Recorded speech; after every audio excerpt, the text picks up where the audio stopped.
Seguimos poniendo la mañana en camino y con mucha alegría, pero créanme, con mucha alegría, con mucho entusiasmo, la, con mucha expectativa, la alegría, el entusiasmo, la expectativa que siempre ella provoca en mí y me consta, en ustedes también, queridas y queridos oyentes. Vamos a recibir a la profe, escritora. Ella es narradora, se desempeña en la novela, en el cuento, es historiadora, también es abogada, también poeta, aunque esta, a propósito de la literatura, es una faceta menos conocida y me animo a decir menos recorrida por ella, ya me corregirá si fuera necesario. Bueno, por primera vez en el año recibimos a la querida y admirada en proporciones idénticas, Marcia Collazo. Buen día y bienvenida, Marcia. Bueno, buen día, Ale. Muchísimas gracias, que por supuesto me excede completamente todo lo que estás diciendo, pero bueno, es verdad que yo siempre digo, por lo menos hacer camino es importante en la vida, ¿no? Está bien, Ponerse lentes, ¿viste? Ponerse lentes y después ver. bien, bien, bien. Y no, no me equivoqué, porque cuando lo dije medio que dudaba, pero creo que está bien, ¿no? La poesía es el género literario que hace tiempo, por lo menos, menos transitas. Sí, eso tiene sus razones personales, en realidad, porque yo vengo de una familia donde la poesía es un peso pesado y traté de buscar mis propios caminos y estoy muy contenta. Pero bueno, viste que la poesía no te abandona nunca del todo, ¿no? Ujú. Y Y yo sigue sé por que, ahí. y yo sé que para vos, obviamente, puede significar llover sobre mojado, incluso para algunos cuantos oyentes también, pero recordemos esa trazabilidad histórica, ese mandato histórico vinculado a la poesía que habita en vos y en tu familia. Y no, lo que pasa es que mis abuelos y mi madre, ¿no? Mis abuelos maternos son Roberto Ibáñez, que fue un gran crítico literario, también poeta y buen poeta, porque incluso fue premiado, por ejemplo, por Casa de las Américas, Cuba. eh, pero sobre todo un gran crítico literario e investigador. Y después mi abuela Sara de Ibáñez, que es mucho más conocida porque sí, es una de las poetas más importantes del Uruguay. O sea, no es porque yo lo diga, que a veces queda feo que lo diga uno desde el punto de vista de la familia, pero ya que tú me lo pides, Ale, es bueno recordarlo. Y es una carga, y mi madre, Zuleika Ibáñez, que también, una gran Claro. poeta. Y bueno, entonces pasa un poco como en otras familias, viste, donde la cultura anda ahí dando vueltas muy fuertes. Y yo un día decidí que mi camino no podía ser por el lado de la poesía y no sé, viste, esas cosas psicológicas, ¿no? Ujú, ujú, Que te ujú. trascienden a veces también. Hoy le llaman algo así como los caminos transgeneracionales, Sí, ¿no? sí, Las constelaciones familiares también, que son muy claro. interesantes. Yo lo que te digo es que creo haber encontrado mi modestísimo lugar en el mundo a través de la novela y el cuento, y me parece que es mucho y hay que estar agradecido, muy agradecido. Sabés que ahora que te escucho, pienso, y realmente es así, estoy pensando en voz alta, así que tiene la fortaleza, esto que voy a decir, justamente la de un pensamiento en voz alta, ni más ni menos, que de alguna manera en vos puede darse una síntesis linda de entender y que por supuesto aplica en vos y que no necesariamente tiene por qué aplicar en los demás y que cada uno hace su síntesis como quiere y como puede, ¿verdad? Eh, pero me parece interesante porque vos sos la que sos en buena medida, de alguna manera recién lo dijiste, por la imposición, en el buen sentido del término, de una Mm, historia familiar vinculada al mundo de la intelectualidad, de las artes, de las letras, y ese gran soporte ha marcado en vos un trillo, una ruta, diría, fatal, inexorable. Sin embargo, sí, sin embargo, lo interesante es que justo y oficia como la otra cara de la moneda precisamente por la fuerte imposición de la poesía de tus abuelos y de tu propia mamá, fue tan fatal y tan determinante que te hizo huir de la poesía. Es decir, esa pulseada hermosa, ¿no? Que se sintetiza en lo que haces, lo que haces hasta ahora. Andás a ver de aquí en mañana, ¿no? Sí, son caminos muy personales que además, como vos decís, hay una fatalidad en cierto modo, pero también por otro lado hay una libertad. Claro. Y mira que cuesta mucho igual, dar el salto, porque cuando vos te sentís llamado, yo creo mucho en la fuerza de las constelaciones familiares, no hay más que ver lo que es la vida, no hay más que ver lo que es la historia de cualquier persona que haya incursionado por caminos de lo que sea, pero pensemos en la cultura más que nada, en el arte, en la música, no sé, en la pintura, en fin. Hay una carga siempre detrás de algo que lo marcó. Pueden ser familia, puede ser uno o más grandes maestros o maestras, en fin. Lo interesante es que ahí está el juego de la libertad también, ¿no? O sea, vos tenés, digamos, el gran dilema puede llegar a ser, bueno, yo quiero hacer esto por la razón que sea, pero lo quiero hacer o no. Y mi carta marcada fue una carta marcada, bravísima, ¿viste? Que fue la de la novela. Bueno, Sí, bravísima, bravísima. Un día podemos conversar sobre lo que dale. implica, ¿verdad? Alargarse a escribir novela. El sacrificio enorme, ¿eh? Bueno, ni hablar de la investigación histórica, ¿no? Que yo Bueno, he elegido. iba a agregar eso, la novela y en particular el trillo tuyo, ¿no? El de la novela histórica con todo lo que ello implica en cuanto a la investigación, al estudio, al rigor, más allá de las libertades que como novelista tenés. Bueno, la baldosa la tenés que pisar. Si después decidís saltearla, es tu libertad creadora, pero la baldosa existe y la tuviste que conocer, estudiar y armar, ¿no? Por supuesto, por eso digo, pero es un desafío que, bueno, en la medida que vos lo hayas asumido libremente, valga la redundancia, te vas a sentir más libre y por ende te vas a sentir mejor contigo mismo. Y yo siempre se los he dicho, por ejemplo, a las generaciones de estudiantes que me ha tocado tener, que han sido muchísimas, ¿no? Siempre les he puesto por delante mi ejemplo de vida, solamente para eso. Bueno, miren, acá tienen uno de tantos ejemplos de vida. Siempre se puede empezar desde algún lugar y siempre se puede cambiar. Siempre. Perfecto, perfecto. Bueno, tenemos un montón de cosas sobre las cuales hablar, además de estas que, como siempre nos ocurre, no están en la Sí, agenda y podríamos surgen. seguir. Pero no quiero además que nos despidamos hoy en este primer encuentro sin que nos hables de José Martí y tu nuevo curso. A propósito, ya le informo al público, mañana es la segunda entrega del curso, pero recuerden que siempre están a tiempo de sumarse, entre otras cosas, porque solo ha pasado un encuentro, una clase, a mí me sale decirle clase, pero no sé si es el término más adecuado. No, está bien, sí. Bien, y Bueno, además y además están grabadas, ¿verdad? Así que quien no estuvo podrá sumarse a la segunda con todas las posibilidades de estar a tiro.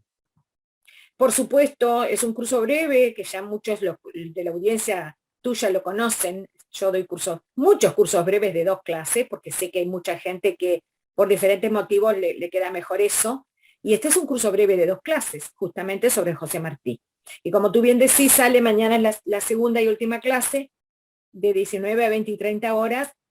Bueno, quien desea asomarse a lo que es lo que es José Martí, que es absolutamente apasionante, poeta, abogado, filósofo, revolucionario, bueno, una de las figuras más altas de América Latina en varios órdenes, hasta se dice que fundador del modernismo literario, fíjate. Ujú, bien, Eh, claro. Martí tiene muchas facetas, ¿no?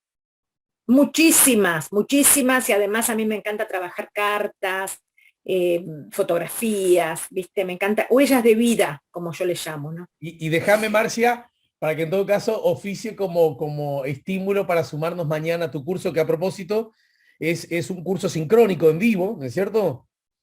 Sí, por Zoom, sí, y después reciben la clase grabada esa más la clase de la semana pasada a los que no hayan podido sumarse. Y todos De, los materiales. de 7 de la tarde a 8:30 de la noche, 19 a 20, Mm. 30 horas. En Sí, todo caso, todas esas facetas, todas esas aristas de José Martí, ¿entendés vos que aún tienen cosas para decir, aún tienen cosas para generar? pero por supuesto, tiene una vigencia increíble, Martí, increíble. La tuvo en su momento y la sigue teniendo. Porque además, fíjate, le voy a decir una sola cosa, ¿no? Para medir la importancia. Martí llegó a ser cónsul, cosa que poco sabemos a veces, llegó a ser cónsul de Uruguay Sí, es en verdad. los Estados Unidos, frente a los Estados Unidos, frente a lo que fue el antiguo Fondo Monetario Internacional, por ejemplo. Bueno, Y la vigencia es enorme. Son de esos pensadores, viste, que nos seguimos nutriendo de ellos. buenísimo. Bueno, Marcia, la gente ya lo sabe, por lo menos los oyentes que tienen buena memoria, y en particular aquellos que nos siguen por nuestro canal YouTube, La Mañana en Camino, tenemos casi la certeza, viendo dónde estás, que estás en el este del país, ¿no? Exacto, estoy en Bella Vista, en el este del país. Bueno, uno de mis lugares en el mundo que tal vez en este momento ha pasado a ser el principal. Mira, un día tenemos que conversar de tantas cosas de la filosofía y de la vida. Vamos a tener que hacer otra columna. Dale. Y en ese contexto, Marcia, me parece buenísimo que, aún con el verano vigente, hablemos, tal como me propusiste, de Maldonado. Bueno, la idea era, claro, claro, porque esto es el departamento de Maldonado. Pero además, fíjate que Maldonado, la historia de Maldonado es interesantísima, porque si bien yo no voy a hablar hoy de la historia de Maldonado en sí, lo que sí me parece interesante recordar es que siempre ha sido una tierra y un mar muy bravíos, muy inclementes, tanto así que cuando Piria hace su viaje en 1890, ya con la idea fija de hacer un balneario, él hace un viaje y va hasta Punta del Este, hasta la actual Punta del Este. Bah, siempre se llamó la punta del Este. Ujú. Y cuando llega, desecha de inmediato la idea de fundar allí un balneario, porque le parece muy inclemente esa bahía, le parece que si bien hay un puerto natural importante, bueno, pero le pareció, como te digo, las arenas le parecieron demasiado gruesas, la geografía demasiado áspera. Y entonces pensó en Piriápolis. Y Punta del Este y en general Maldonado siempre fueron una región de esas denominadas de frontera con Portugal. O sea que si nos retrotraemos a lo que fue la colonia en realidad empezó entre nosotros a comienzos del siglo XVIII, es una colonización tardía para España, pero ya desde que empezó por eso, por la Claro. rivalidad con Portugal. Portugal, ¿te acordás que se había posesionado de la colonia del Sacramento? Pero también ansiaba posesionarse de la región de Maldonado. O sea que era una pulseada permanente. Y la región de Maldonado se vio atravesada durante toda su historia y bueno, por sucesos, ¿no? De soldados, de contrabandistas, de piratas. eh, y el contrabando era interesante, porque fíjate que al ser un puerto natural, eh, era el lugar de pasaje de los navíos ingleses, más que nada. ¿No? Ujú. Lo mismo que va a ser Piriápolis, porque por algo en Piriápolis se llama Puerto del Inglés, ¿no? O sea, podríamos empezar a rastrear la historia de estas regiones, no desde el turismo de mar, de playa, de sol y de sombrilla, sino desde justamente el poder, la competencia y la rivalidad por el poder, pero también desde la aventura, y más te digo, y desde la ciencia, desde la aventura y desde la ciencia, porque es una Ujú. región cargada de historia.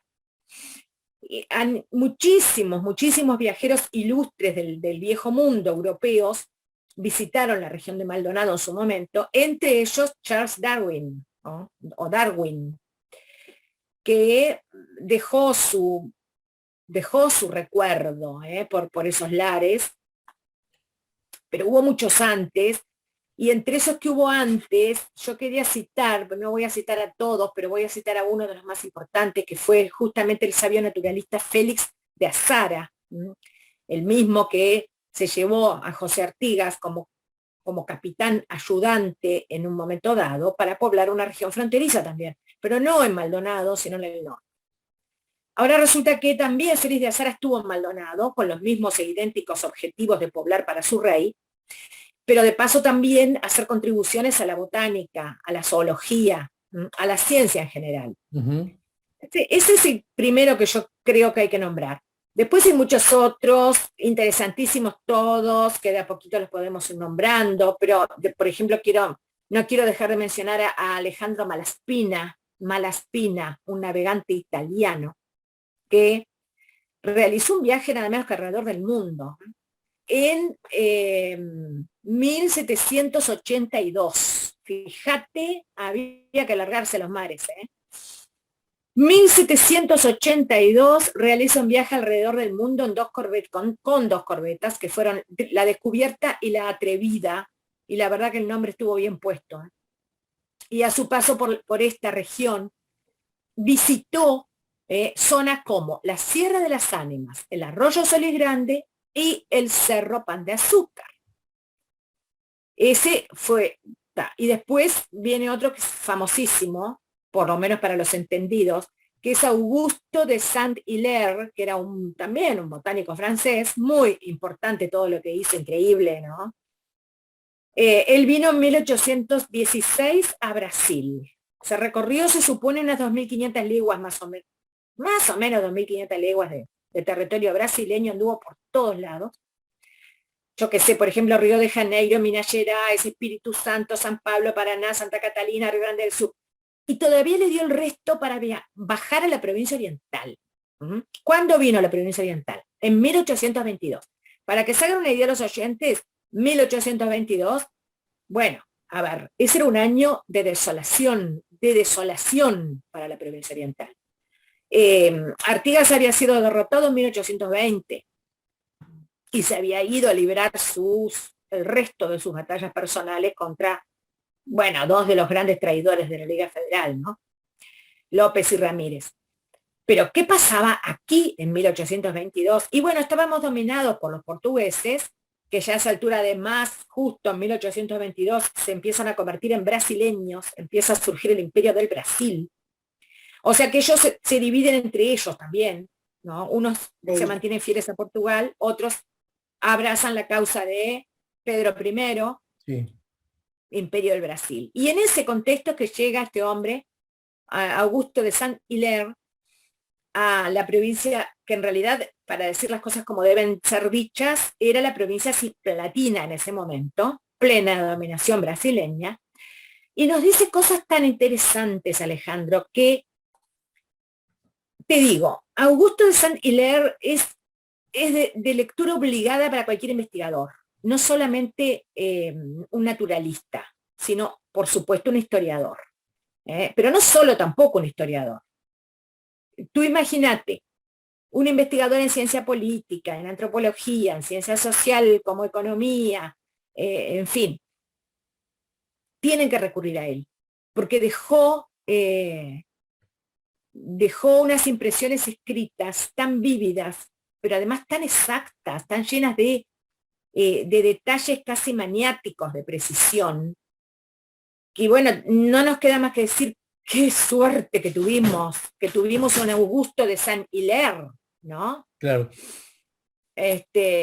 Por ejemplo, yo qué sé, bueno, todas las especies que él recopiló, que dejó por escrito, que había visto, ¿verdad? Mamíferos, aves, reptiles, moluscos, insectos, plantas. Yo no sé si hoy llegó Darwin, porque Me parece que no, también pero viene buenísimo. No, claro, pues es impresionante, y eso que no quiero nombrar otros dos, que después voy a nombrar, dos grandes naturalistas y también cronistas, que anduvieron por acá, pero él que se recorrió todo, porque, mira, él entró por el Chuy, bajó hasta Maldonado, de ahí siguió, imagínense los oyentes, hacia Colonia, y de Colonia remontó de vuelta hacia el norte y terminó por allá por el río Cuareim, y ahí se vuelve a internar en territorio brasileño. Pero, por ejemplo, de Maldonado, él visita la ciudad de San Fernando. La ciudad de San Fernando que había sido fundada por el primer gobernador de Montevideo, José Joaquín de Viana. No recuerdo ahora el año exacto, pero allá por 1775 la fundó. Ajá, ajá. A instancias justamente del rey Felipe V. O sea que una ciudad que tendría medio siglo de existencia, así, a grosso modo. Sí, claro, a grosso modo tenía medio siglo de existencia. Sí. Y, y claro, este primer gobernador fundó la ciudad porque no le quedó otra que fundarla, porque como te digo, era un lugar de pasaje de, de, de, de- de conspiradores, por decir así, ¿no? Que anhelaban quedarse con este territorio para la corona portuguesa, pero también de piratas. Bueno, fundó esa ciudad, después pasó el tiempo, y un poco antes de que llegara San Hilaire, en 1816, Maldonado cobra su jurisdicción oficial. Fíjate qué interesante, durante el periodo artiguista, porque Artigas supo andar por allá también, ¿eh? Y desde mucho antes, porque Artigas anduvo por San Fernando siendo blandengue. Ujú, ujú. Y esa es una de las cosas que todavía se puede ver, el antiguo cuartel de Blandengues. Yo invito a la gente a que vaya para verlo, porque todavía quedan edificaciones importantísimas. ¿Y dónde está? Además, ¿eh? ¿En qué parte está exactamente o Y está aproximadamente? en la esquina de la plaza. Viste, la plaza está Sí, cargada de claro, historia, la plaza claro, sí, principal. sí, claro. Da una de las esquinas, es decir, ya después la cuadra que viene es la de la catedral. Y además, en, en línea transversal, por decir así, con el cuartel de Blandengues, hay un café que hoy en día funciona como café, que en sus tiempos, esto es un adelanto que les voy dando, que en sus tiempos fue una casa de familia. Y en esa casa de familia se quedó durante 3 días Charles Darwin, Ah, de quien mira. ya hablaremos. Por Eh, eso eh, digo, es un lugar cargado de historia. me desconcerté con lo de Blandeques, estamos hablando del, digamos, del emblemático cuartel de dragones, ¿no? ¿Es ese? Sí, es el cuartel de dragones, pero Ah, perfecto. Artigas también, No, claro. no, no, no, está bien, pero por eso pregunté. El nombre oficial es Sí, cuartel de dragones, exacto, exacto, sí. que Precioso fue lugar, como fundado decís durante la vos, a una colonia. cuadra de la plaza. Claro, fue fundado durante la colonia por todo esto que yo te comentaba anteriormente, porque antes incluso de pensar en fundar la ciudad de San Fernando, ya existía una guardia militar importante, cuyo primer capitán se llamaba Gorriti, Mm, precisamente. De ahí viene la isla de Gorriti, es decir, que si nos ponemos a escarbar nos van a empezar a saltar por todos lados las referencias históricas. claro, claro, claro. El problema es que, claro, se hace muy, yo por eso lo cuento muy por arriba, pero a su vez quiero que quede, trato de que quede una mínima idea de la importancia estratégica, de la importancia histórica que va a tener la región de Maldonado. Eh, pero sin entrar a profundizar demasiado, porque si no, bueno, necesitaríamos mucho más tiempo. Pero lo interesante es que Saint Hilaire pasa por Maldonado, por San Fernando, y nos dice que está situada, él lo dice, ¿verdad? Como a un cuarto de legua del mar, frente a una bahía con un excelente puerto. ¿No? Y nos dice, en un extremo de la ciudad hay una torre muy, pero muy alta, que sirve de vigía. Tan alta es, dice San Hilaire, que se ve desde San Carlos. San Carlos es otra. Es una de las poblaciones más antiguas del Uruguay. En muchos sentidos es la más antigua, San Carlos. Que también vale la pena, por ejemplo, en un día de lluvia como el de hoy, ideal es hacer una excursioncita a alguno de estos lugares. Por ejemplo, a San Carlos. A San Carlos nadie debería dejar de ir, Claro. porque primero que tiene la iglesia, creo que más antigua, ¿m? Y segundo porque es de las poquísimas ciudades que van quedando que conserva también una arquitectura de las más antiguas. O sea, muchas de las antiguas casas de diseño colonial, con grandes patios, con aljibe en el centro, perviven en San Carlos cuando en otros lugares las han tirado abajo. Ujú, ujú. Así que, bueno, vale la pena también. Y sigue diciendo Saint-Hilaire, las casas apartadas unas de otras, porque claro, había mucho territorio y poca gente, estaban construidas con cal y con arena, con cal y con arena. Por supuesto también con ladrillos. Cuando dice cal y arena se refiere a la argamasa más que nada, con techo de azotea las más importantes y las demás cubiertas de paja. Y señala que la mayor parte eran cubiertas de paja, ¿verdad? Ranchos, que podían ser también de ladrillos, los mejorcitos, pero con techo de paja. Luego dice, en el centro de la ciudad había una plaza rectangular, que se está refiriendo precisamente a la plaza principal, que tenía una iglesia sin terminar. Miren qué notable, ¿no? Hoy si vamos, la vamos a ver más que terminada. Sí, claro. Pero en 1822 estaba sin terminar. ¿Y por qué estaba sin terminar? Y todavía lo aclara, ¿eh? Dice, porque su construcción había comenzado antes de la guerra. Y cuando dice guerra, se está refiriendo a la invasión. Seguro que se está refiriendo a la invasión portuguesa, aunque tal vez también se esté refiriendo a la revolución artiguista. La isla Gorriti, frente al puerto, contaba con fortificaciones desde el periodo colonial. Y también la va a poder apreciar. Incluso habla de la isla de Lobos.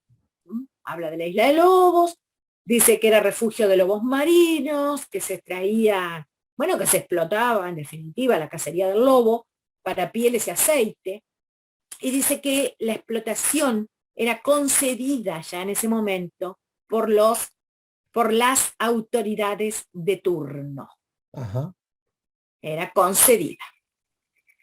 Después dice que prácticamente no había cultivos, aunque se refiere a los cultivos de trigo, dice que prácticamente no había cultivos, prácticamente no ve vacas, no ve animales vacunos. Son cosas que realmente nos asombran, ¿no? Y, bueno, Darwin, por 1822, ejemplo, ¿verdad? 1822. Te voy a dar un dato interesante, que él lo dice.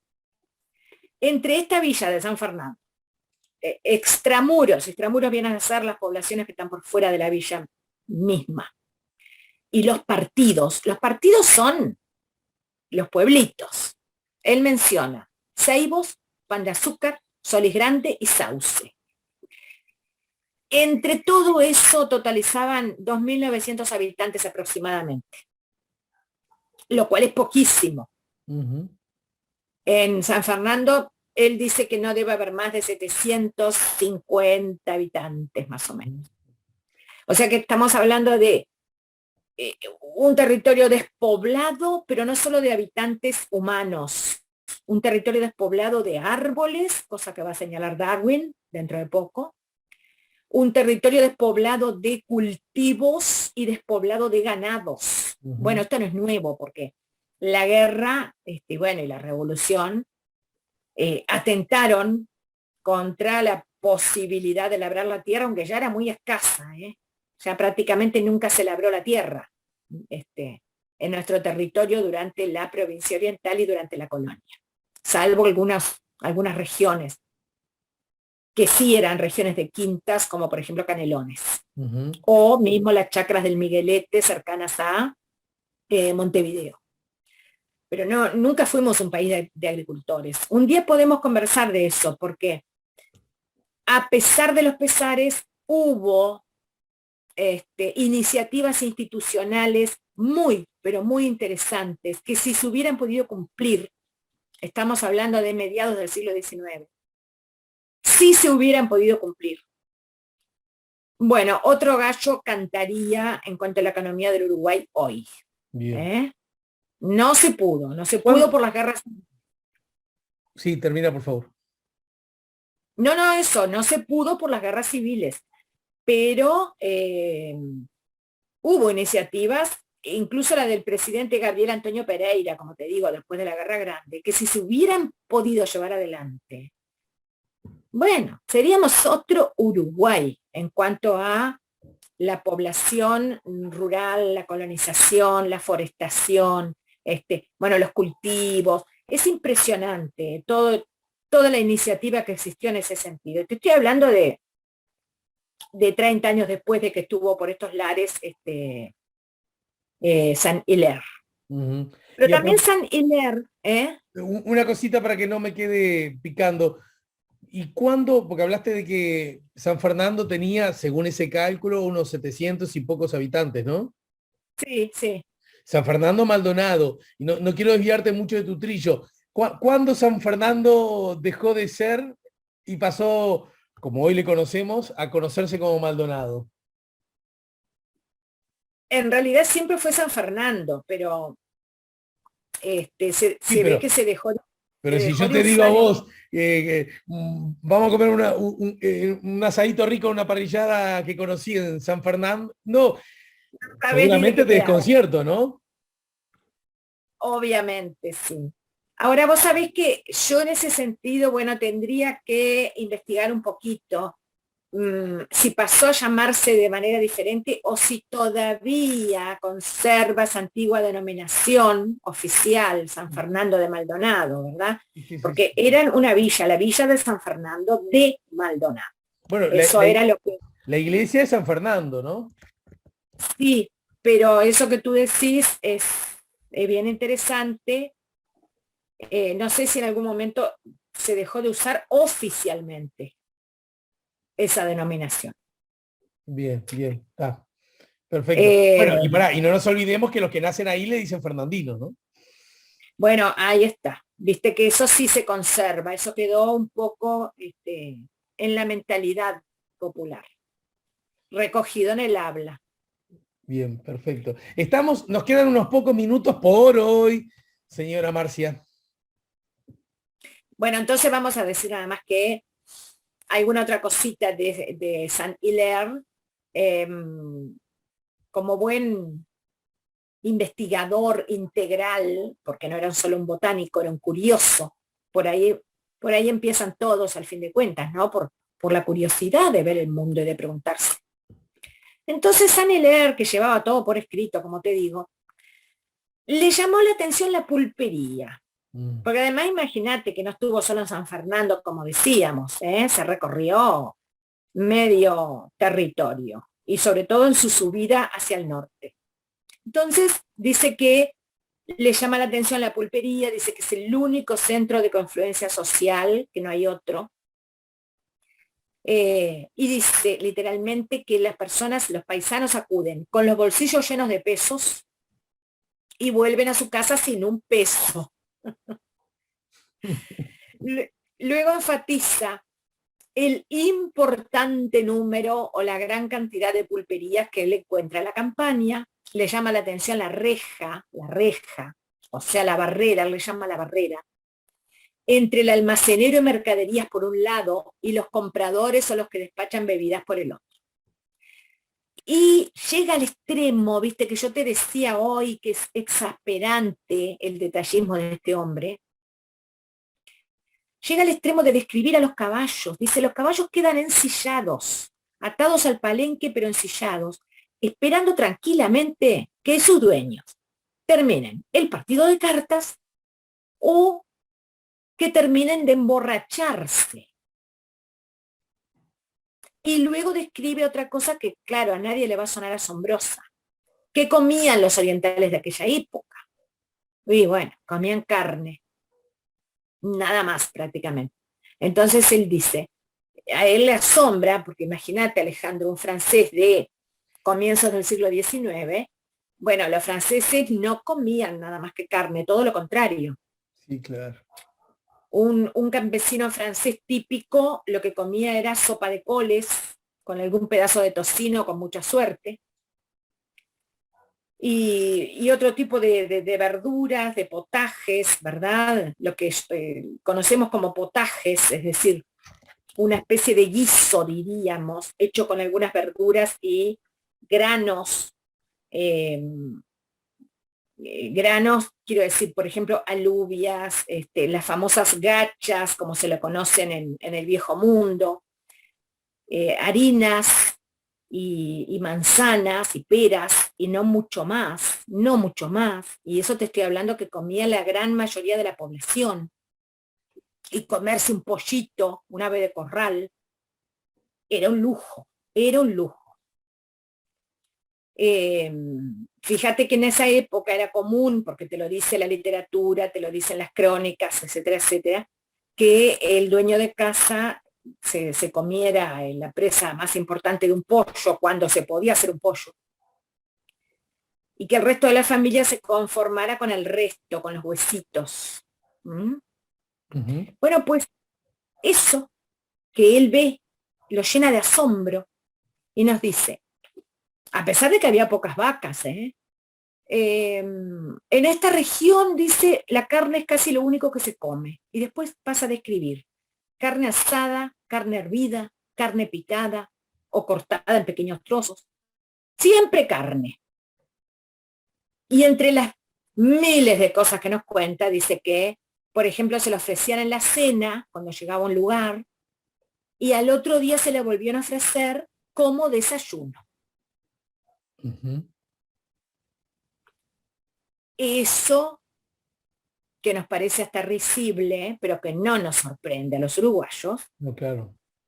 eh, eso creo yo que es ¿cómo te voy a decir? Una de esas, no sé cómo llamarlo, ¿verdad? Si, ilusión, esperanza o utopía, que movió a la emigración en masa durante muchos momentos históricos. ¿Mm?